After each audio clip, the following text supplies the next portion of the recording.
Today we're talking about grief and regret. And when we lose the people that we love, we often have feelings of regret. These feelings can be painful, they can keep us stuck, they can prevent us from moving forward. And I want to help you with that. My name is Catherine McNulty, and this is Grief Inspired.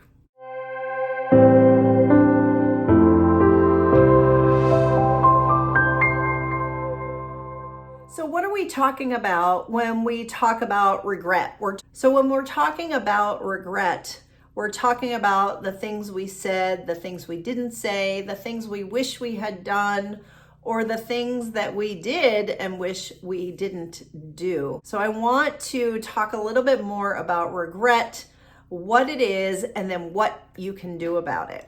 So regret is a noun that is feelings of sadness, repentance, or disappointment over something that we did. So typically the proper definition of regret is we have regret over something that we've done.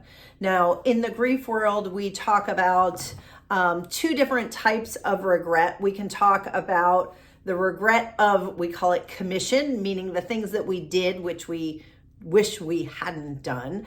And then we talk about the regret of omission, the things that we wish we had done and we didn't get the chance to do. And that so often happens when we lose the people that we love. So I want to ask you today, what are the things that you regret when you think of your loved one? Do you wish you had said some things that you didn't get a chance to say?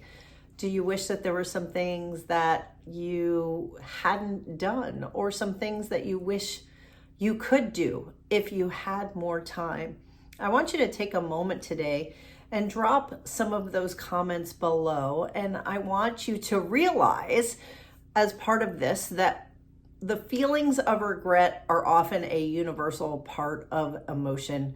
So many of us have them, and we're going to talk more about why that is. But primarily, it's because we're never done. When our loved ones die, even if we know that they're going to pass, there's always things that are left unfinished. We never can do everything that we want. And because of that, these things are left undone, unfinished. And these are the things that we often regret. Hey there, it's Catherine and my doggy Winston, and we want to remind you to subscribe, like, and comment to the channel so that more people can gain access to the grief-inspired videos, find healing, ease their pain of grief, move forward, and keep on living. As many of you know, I lost my dad last year, and I lost my son over 14 years ago. And when I look back on those losses, yes, there is absolutely regret that I have. I regret the times when I wasn't as nice to my dad as I could have been. I regret the times that I said some things that I probably shouldn't have said. And I want to believe that he knows how much that I loved him and still love him, but you never really know for sure. And that's something that I hear a lot of people sharing with me. Did they really know how much I love them? I think of Jackson. I think of the short period of time that I had him in my life. He was with me for 42 days. And so every second that I wasn't with him, I regret, because his life was so very short. And as many of you know, we chose to end life support for Jackson. And there will always be that sense of, did I do the right thing? Did I remove the life support at the right time? Could we have waited a little longer? Should we have waited a little bit longer? There's always these type of regrets. Now, I have worked through a lot of my regret, and so I don't find them to be crippling. But if you do, if you feel like you're stuck or you can't move forward because of these regrets, then I want you to think about potentially shifting your focus to forgiveness. Forgiveness of yourself for the things that you did do, the things that you didn't do, whatever it is that you personally regret. And we're going to talk about the 4 steps that you need to do to walk through that. Interesting to note that many times we have regrets because we think that if we had done something differently, that maybe the outcome would have been different, right? I often think, should we have removed life support at all? What if we hadn't done that? Would he have lived? Now, the reality is probably not. We would have changed maybe the timing by a few days. We would have changed some of the situations around it, but the outcome inevitably likely would have been the same. And so I want you to think about your particular situation. Would the outcome likely have been the same, even if you had changed some of the things that you've done?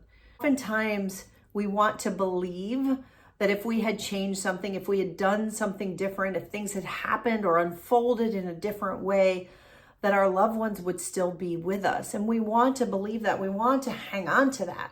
We want to feel like we have that level of control, when the reality is we often don't. And that can be a hard pill to swallow. I went to the book on grief and grieving, and in there they talk about regret. And this is really a resource that I often use because I love the terminology, the way that they language these things. And one of the things that they say on page 39 is that regrets will always belong to the past. And death has a cruel way of giving regrets more attention than they deserve.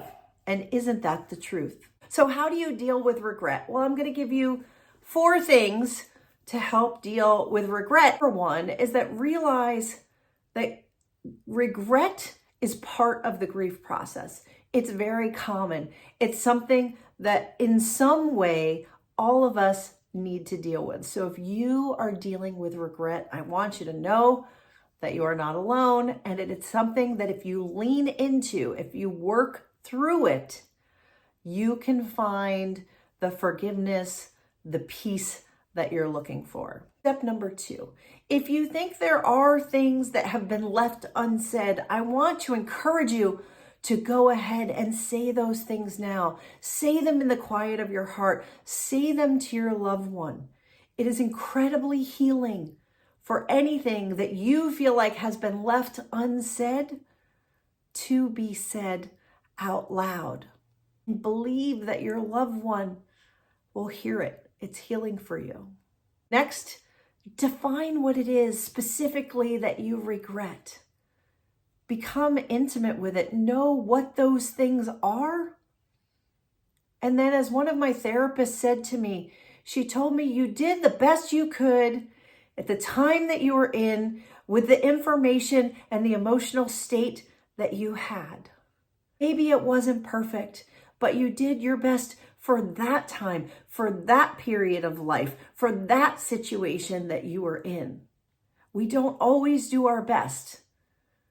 But because you loved your loved one, and because you cared, and because you have these feelings of regret, all done with the right intention, with the right motive, because you love them. And then lastly, the 4th step, and I think this is most important, is to use the information that you now have to inform your future. Remember from the Grief and Grieving book, it said that regrets will always belong to the past. And that is so true. But what your goal is to find a path forward, to move forward with your loss, to carry it with you, and to keep on living. That is what we do here. And so use what you've learned to inform your past. What could you do differently moving forward? Ask yourself those questions. How will it help the situation that you're in now, or the next situation that you might be in? It's the work of grief that can help you heal. And so I want to leave you with this prayer It's the prayer of forgiveness that you may have heard. It's a Hawaiian prayer and mantra that's used in meditations oftentimes, but it's called the Ho'oponopono prayer. And it's a Hawaiian mantra that's used for healing and reconciliation. And it's something that you can say to yourself, these mantras, there's 4 of them that you can say over and over again. You can say them to your loved one. You can say them to yourself. You can say them for whoever you feel you need healing and reconciliation from. And there's only 4 and they're short. And they go like this. I'm sorry. Please forgive me. Thank you. And I love you. I'm sorry. Please forgive me. Thank you. And I love you. And spend some time today with your loved one saying, I'm sorry. Please forgive me. Thank you. And I love you. And then give your dog a hug. If you have a doggy at home, this is my Winston. He came to see me. He felt that prayer. He felt that mantra, and he came right to me, because that prayer is a prayer of forgiveness. It's a prayer of loving your loved one, and it's a prayer of loving yourself.